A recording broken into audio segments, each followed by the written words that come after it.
Dobar večer svima, drage dame i gospodo. Večeras ću vam ispričati jednu poprilično tužnu priču o kojoj vjerujem dosta vas već nešto i zna. To je priča o Holokaustu. Sad zašto baš danas, zašto baš ovih dana? Zato što se ovaj ponedjeljak, 27. siječnja, obilježava dan koji se u Izraelu naziva Jom HaShoah, a u ostatku svijeta je poznat kao dan sjećanja na žrtve Holokausta, odnosno dan sprječavanja zločina protiv čovječnosti. Pa ćemo zato se danas, ali iako se treba i inače tokom cijele godine prisjećati Holokausta i njegovih žrtava, vidjeti što je to zapravo Holokaust, kako je do njega došlo i prisjetiti se nekih najpoznatijih ljudi iz tog perioda.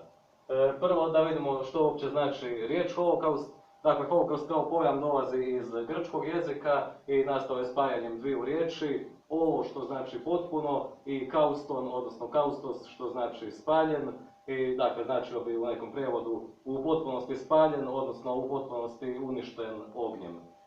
I ta riječ Holokaust izvorno potiče u ovom svom finalnom obliku iz jednog starog drevnog semitskog religijskog obreda, ali u današnjem smislu riječi nema nikakve veze sa religijom, nego se koristi kao termin koji označava genocid koji je u razdoblju Drugog svjetskog rata i par godina prije službenog početka rata provedeno od strane nacističke Njemačke i njenih saveznika, prvenstveno nad Židovima, ali u nekom širem smislu riječi i nad svim ostalim skupinama koje su od strane nacista smatrane nepoželjnima.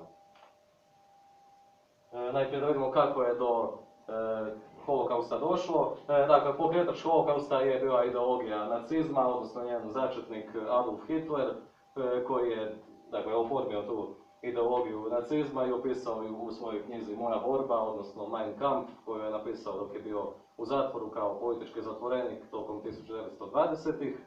I ta ideologija nacizma, neki od njenih najosnovnijih ciljeva, odnosno stvari na kojima se ona bazira, su teorije o postojanju viših i nižih rasa, odnosno viših i nižih naroda, sa njemačkim narodom, odnosno njemačkom rasom, kako je Hitler nazivao, kao najvišom rasom, odnosno, kako se to zvao, arijevskom rasom. A sve ostale rase i svi ostali narodi su bili smatrani nekom nižom vrstom protiv koje se treba boriti i u krajnjoj liniji je i istrijebiti, odnosno potpuno ukloniti sa lica zemlje. Dakle, neprijateljima su prikazani svi narodi, svi drugi narodi osim njemačkog, sve druge rase, osim, ajmo reći, bijele rase, iako nisu ni svi bijelci bili poželjni.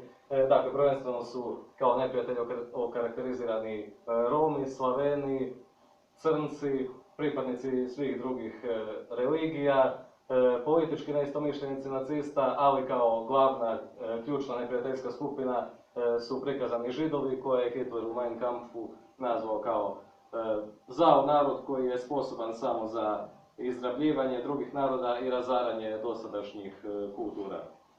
I cilj Arijevaca po Hitleru i po nacistima bi trebao biti da idu u borbu za svoj životni prostor, odnosno kako se to na njemačkom kaže Lebensraum, a taj Lebensraum bi u prvom koraku trebao biti ujedinjena Europa pod nacističkom Njemačkom u kojoj bi živjeli samo Arijevci, a kao drugi korak i čitav svijet kao jedno veliko njemačko carstvo, odnosno, kako su to Njemci nazivali, Reich, i to je onaj treći Reich za koji ste sigurno čuli.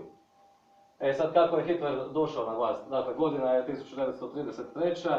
i Njemačka je, vjerojatno to znate iz povijesti, u velikoj gospodarskoj krizi još od Prvog svjetskog rata i u velikoj hiperinflaciji. A tu se nacisti počinju isticati kao politička alternativa, ne zato što nude neka brza rješenja, veoma brza rješenja i ljudima koji su bili, a većina naroda je tad bila politički nepismena, ta rješenja se čine dosta laka i logična za provedbu, a Hitler kao neko koji je bio, pa može se slobodno reći i zapravo dobar govornik, je uspio manipulirati masama, bio je jako sposoban u tom manipuliranju masama i on je uspio animirati ljude da ih uvjeri u nacističku propagandu i nacističku ideologiju. Dakle, te 1933. Hitler postaje njemački kancelar, on pobjeđuje na izborima I, dakle, on je došao na vlast, ali još uvijek nacisti nisu imali apsolutnu vlast, zato što nisu imali vlast u parlamentu, jer Njemačka je ipak parlamentarna demokracija, tada bila isto kao što je i danas.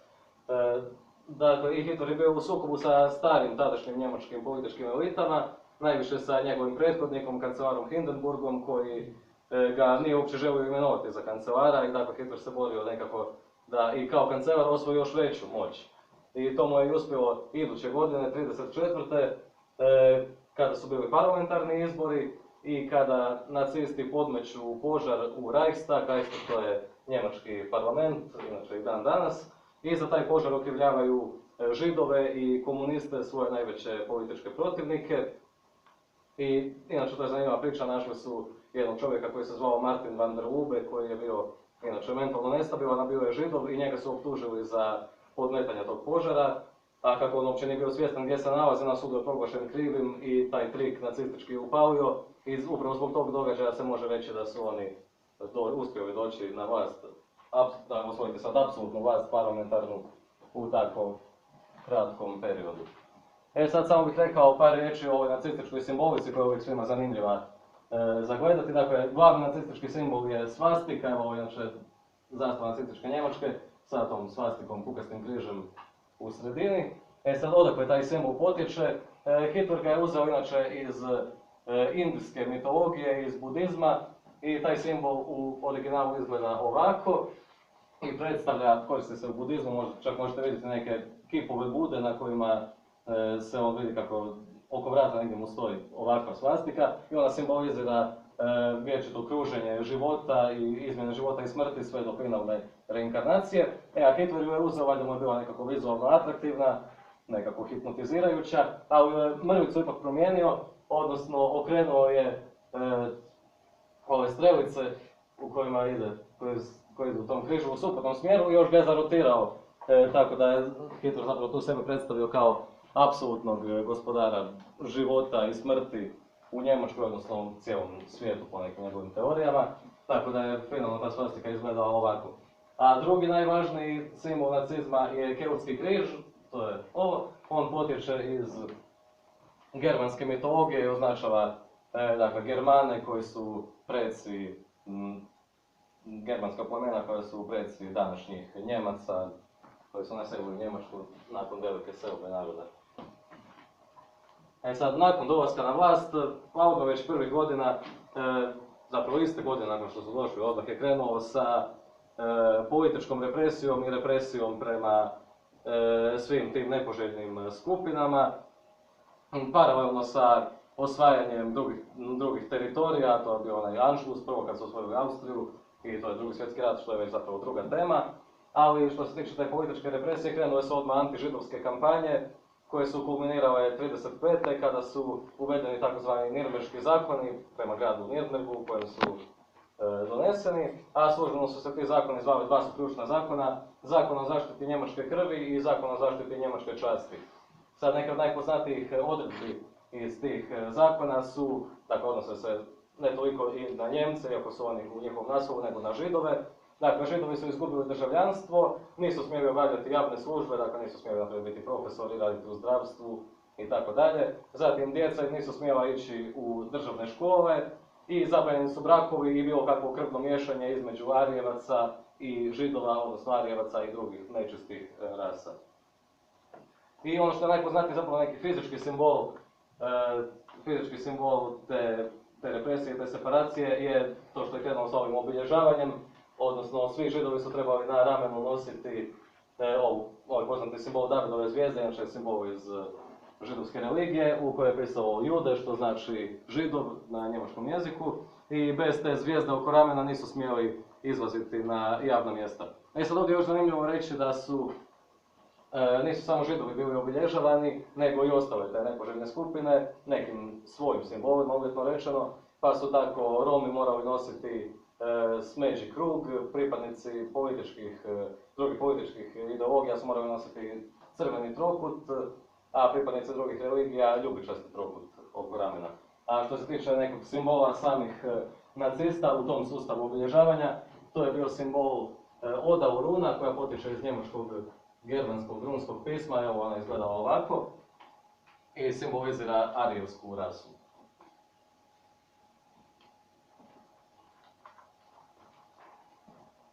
Dobro, osim te političke represije, krenulo je i sa fizičkom represijom, odnosno i fizičkom likvidacijom tih svih spomenutih nepoželjnih skupina, a ta fizička likvidacija se provodila najviše kroz djelovanje njemačke tajne službe Gestapo i nacističkih paravojnih formacija SS, odnosno zaštitnog stroja, i SA jurišnog odreda, dakle to je bila paravojska koja je bila su oformljene samo zato da najčešće po noći ulaze u domove pripadnika nepoželjnih skupina i odvode ih u nepoznato, a kasnije ćemo vidjeti gdje je to zapravo bilo.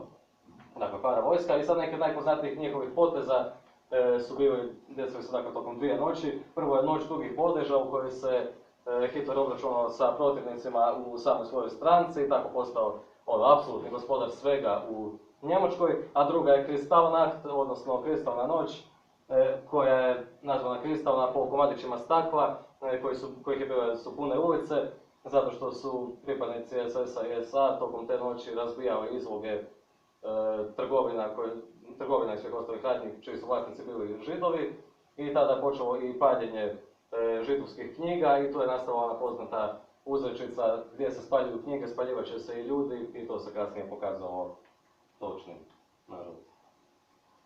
Sada rekao sam da su ih odvodili, gdje su ih odvodili? Dakle, jedan od glavnih vođa SS-a, Reinhard Heydrich, je odmah po dolasku nacista na vlast iznio u javnost svoj plan o konačnom rješenju židovskog problema, a to konačno rješenje se trebalo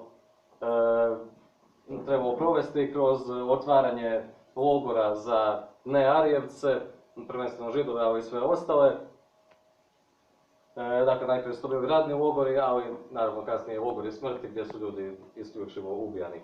I prvi od tih logora je otvoren već 1933. dakle iste godine kada su oni došli na vlast, i to je bio logor Dachau, koncentracijski logor najprije za političke zatvorenike gdje su oni trebali biti nekako odvojeni, samo izolirani od ostatka javnosti, ali ubrzo su u njega počeli biti smještani i pripadnici drugih rasa i nacija.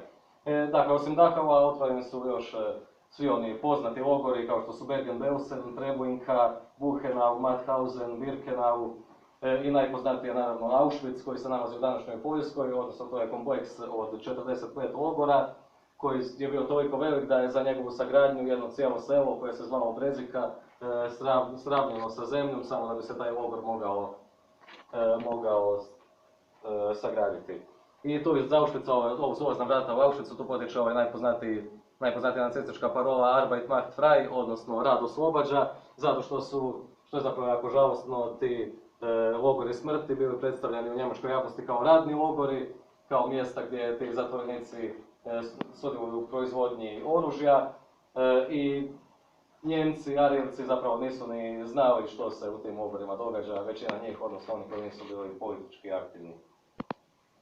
Dakle, govorili su da su to radni logori, iako u njima, to su bili logori smrti, u njima se radi o jedinom zločinu. Evo, sad što se tiče stanja u logorima, uvjeti su bili katastrofalni već i prije samog dolaska u logor, odnosno tokom transporta zatvorenika u logore. Na ovoj slici doduše vidite ne baš tipičan prikaz logoraša u putničkom vagonu vlaka, jer uglavnom su bili prevoženi u stočnim vagonima, dakle vagonima bez prozora, a ako je bilo prozora, čim bi zatvorenici počeli bučiti ili se previše komešati, nacisti bi im te prozore zatvarali. I tu se onda događalo ono da su ljudi znali umirati i tokom transporta, ali pošto su vagoni bili toliko nakrcani, ljudi bi kao mrtvi nastavili stajati, u stvari bi tek kada bi se došlo do logora, do odredišta, kada bi se ljudi počeli iskrcavati, neki su samo pali mrtvi, jednostavno oni su umrli, a niko nije primijetio da su oni mrtvi koliko je ljudi u tim vagonima bilo, koliko su ih tamo utiskivali. Sad što se tiče situacije u samim logorima, dakle nakon što bi zatvorenici tamo došli, uvjeti su bili, uvjeta ljudskih nije bilo. Tamo gdje je bio cjelodnevni, prisilni fizički rad, plus izgladnjivanje, dakle živjeli su doslovno na kruhu i vodi, ako uopće i na tome, i bez ikakvih higijenskih uvjeta, a uz a to je već samo po sebi dovoljno da ljudi umiru od iscrpljenosti. Bilo je naravno i fizičkih likvidacija, odnosno likvidacija u plinskim komorama koje su nekako najpoznatije, gdje su ih ubijali ciklonom B, jednim plinom koji se inače koristio u deratizaciji. I tu su najpoznatiji oni plinski tuševi, to je možda netko od vas vidio u nekim filmovima. Dakle, tuš kabine, naoko tuš kabine u kojima su zatvorenici bili odvedeni kao na tuširanje, ali u stvari bi im onda kroz te tuševe bio pušten plin i tako bi oni još brže umrli i oni ne bi imali odjeće na sebi. Što se tiče odjeće i u kojoj bi zatvorenici dolazili, to je isto zanimljivo reći da bi im nacisti nakon smrti skidali svu zlatninu koju su oni imali na sebi, dakle zlatne satove, naušnice, prstenje i što je najpoznatiji simbol zlatne zube. I kroz to skupljenje zlatnih zuba je tokom perioda Hitlerove vlasti od 1933. do 1945. skupljeno preko 17 tona zlata, dakle samo od zlatnih zubi umrlih zatvorenika u logorima. Inače postojali su, što se tiče plinskih komora, posebni odredi SS-a koji su morali paziti da plinske komore rade od 0 do 24, dakle tokom cijelog dana, kako bi sve više i više, odnosno što više ljudi moglo biti ubijeno.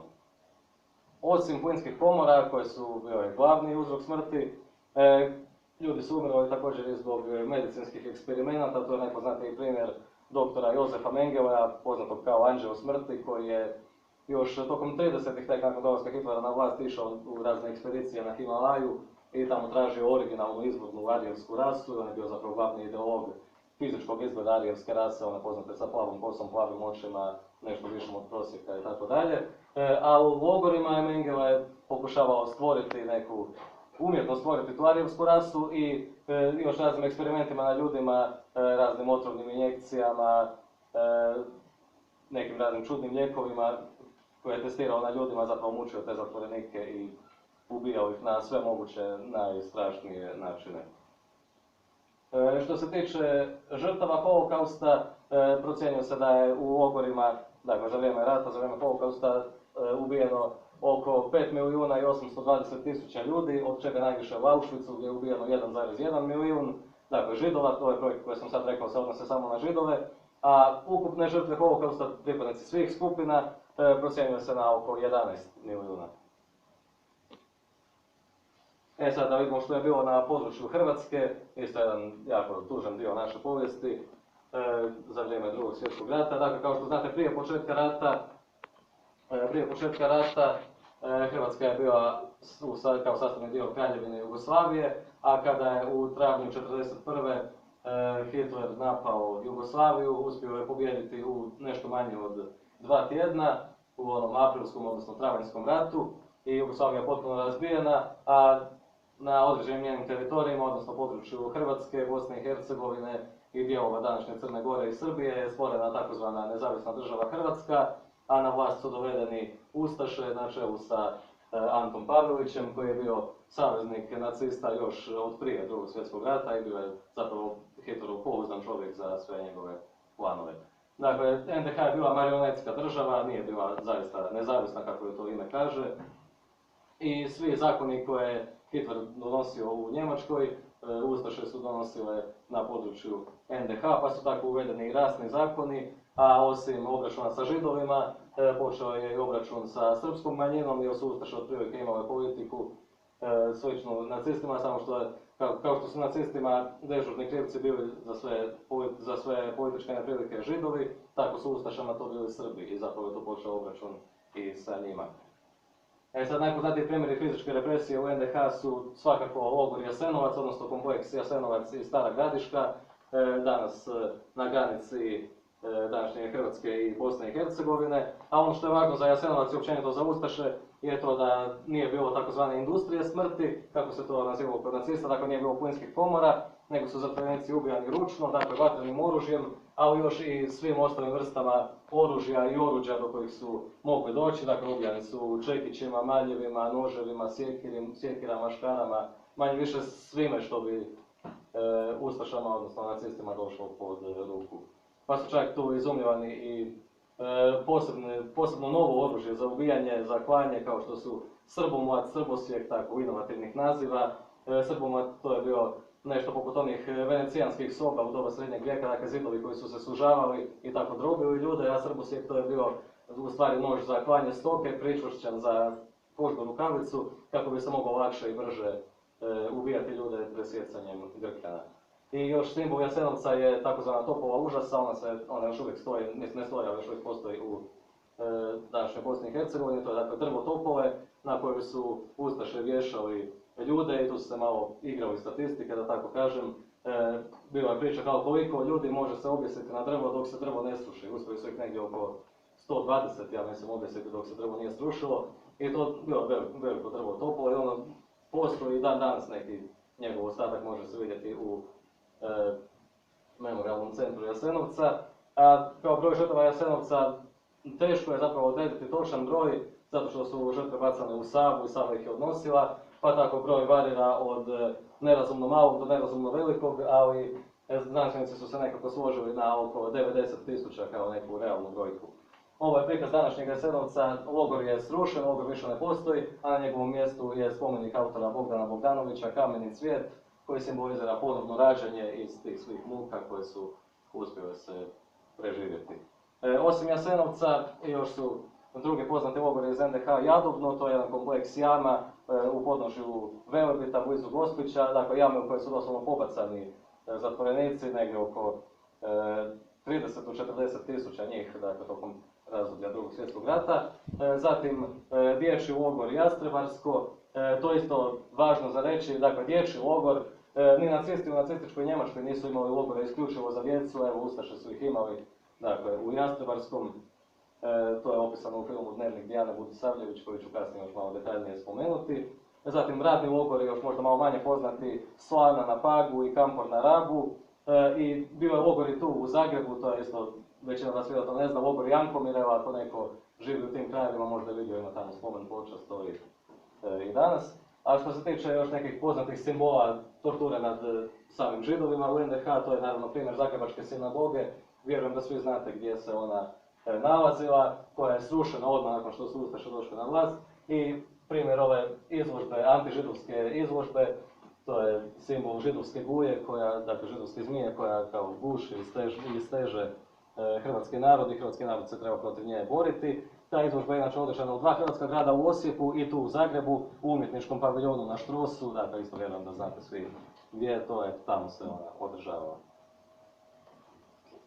Eto, toliko o ovom najtežem dijelu, sad ćemo se nekako prebaciti na neku zapravo ljudsku, humanu stranu te cijele priče, vidjet ćemo neke poznate žrtve i borce protiv holokausta, pa je kao najznačajnija u svakom slučaju Ana Frank, dakle djevojčica koja je od 1942. do 1945. živjela je u današnjoj Nizozemskoj koja je bila okupirana od strane nacista.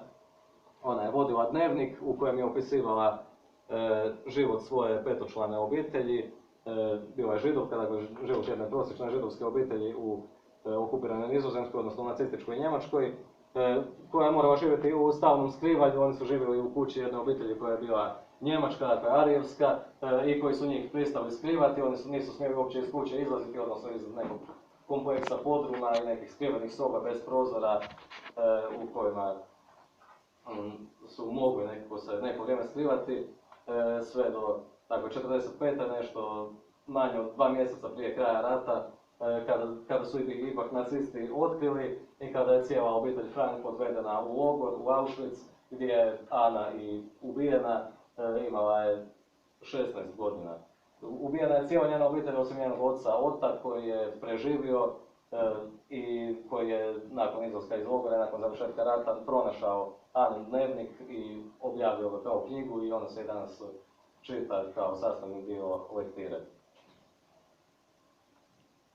Zatim drugi čovjek koji je simbol otpora zapravo protiv holokausta je Oskar Schindler, inače Njemac, dakle karakteriziran kao Arijevac, njemački industrijalac koji je nakon dolaska nacista na vlast postao vlasnik tvornice emajliranog posuđa koja je bila nacionalizirana od strane jednog Židova. On je dakle postao vlasnik i na rad su mu dovedeni nekih 1300 radnika Židova koji su mu trebali biti pa zapravo robovska, polurobovska radna snaga, ali ono što je iznenađujuće u toj cijeloj priči, odnosno zapravo humano od Schindlera, što on nije njih ubijao, nije se prema njima grubo odnosio, nego ih je štitio i on je stalno tvrdio, slao pozive vlastima da mu treba još radnika, a te radnike on štitio od progona i nije im se zapravo ništa moglo loše dogoditi ako su za njega radili i na taj način je spasio velik broj ljudi i velik broj također članova obitelji svojih radnika. O Schindleru je nakon njegove smrti snimljen film Schindlerova lista koji prikazuje dakle, njegov život i općenito svakodnevni život u nacističkoj Njemačkoj. Evo, možda neko gledao film, ako nije svakako preporučam svima da ga pogledaju. Inače, Schindler je, dakle, preživio je rat, živio je još dosta dugo i od strane izraelske vlade mu je dodijeljeno priznanje koje se zove Pravednik među narodima, to je plaketa koja izgleda evo ovako, možete vidjeti na slici, to je njena prednja i stražnja strana. Dakle, plaketa Pravednik među narodima koja se dodjeljuje svim ljudima koji su tokom rata spašavali Židove, a sami nisu bili Židovi. Schindler je dobio prvi, a inače je dobio još oko 23.000 ljudi diljem svijeta, od čega 104 osobe iz Hrvatske. Dakle, ta titula Pravednik među narodima, čak evo još dan danas se dodjeljuje nekim ljudima za koje se saznaje zapravo dobra se dokumentacija da su uspjeli nekoga spasiti, sad već u dubokoj starosti. I glavno geslo svih pravednika među narodima je onaj tko spasi drugog čovjeka, spasio je cijeli svijet i pod tim geslom se ova nagrada i dodjeljuje. Sad da vidimo primjere pravednika među narodima u Hrvatskoj i poznatih dakle, žrtava holokausta iz Hrvatske. Najpoznatiji su svakako Branko Lustig, naš glumac, redatelj, inače Oskarovac i producent filma Schindlerova lista, koji je kao dječak od svoje 9. do 11. godine bio u Auschwitzu, dakle inače Židov je žive tu u Hrvatskoj, bio je u Auschwitzu, politički zatvorenik i on je tokom cijelog svog života nastavio nekako kroz svoje filmove prepričavati zapravo svoje doživljaje što je sve doživio u logoru. Zatim profesor Boris Braun, inače iz Đurđevca, koji je on je 20. godište, dakle kao mladić od 20 godina je odveden prvo u Dachau, zatim u Auschwitz, također je to uspio preživjeti. Umro je evo prije 2 godine u dobi od 98 godina i do kraja svog života, dakle već u dubokoj starosti je nastavio ići po školama od grada do grada i pričati svoje doživljaje iz logora i tako da oni ne padnu u zaborav. Zatim svakako najpoznatija žrtva koja nije preživjela rat iz područja Hrvatske je Lea Deutsch, neki je nazivaju i hrvatska Ana Frank, dakle djevojčica bila je 27. godište, inače balerina i najmlađa osoba ikad koja je imala čast nastupiti na pozornici zagrebačkog HNK, bila je slavna glumica još dakle kao dijete prije nego što je rat počeo, ali kada su došli rasni zakoni, njena karijera je blokirana i ona je prvo izgubila sva građanska prava, zatim je odvedena i najprije u Jasenovac, zatim u Auschwitz gdje je 1943. i ubijena.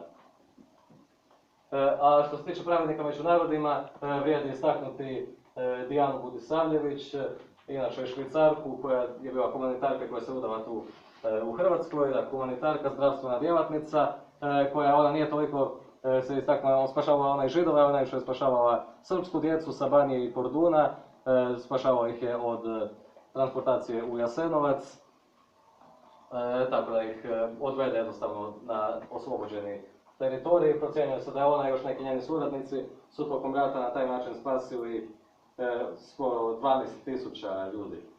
Inače, od Dijane Budisavljević je snimljen film Dnevnik Dijane Budisavljević, evo, prošle godine, dobio brojne nagrade, također svima preporučam da pogledaju. I zaboravio sam spomenuti za Leu Deutsch, također postoji film, koga zanima film Lea i Darija, gdje se opisuje dakle, život Lee Deutsch i njene prijateljice i kolegice balerine Darije, koja je bila Hrvatica i koja je pokušavala spasiti, bila nešto starija od nje, pokušavala je spasiti od deportacije, ali evo, nažalost, nije uspjela. Što se tiče svih pravednika među narodima, njihove fotografije se mogu vidjeti u memorijalnom centru Yad Vashem u Jeruzalemu, to je memorijalni centar holokausta, poznata je ova kružna soba gdje su sve njihove fotografije i njihove biografije koje se mogu ovdje proučiti i sve vezano uz holokaust se zapravo najbolje može upravo u ovom centru doživjeti. Toliko od mene, hvala vam na pažnji.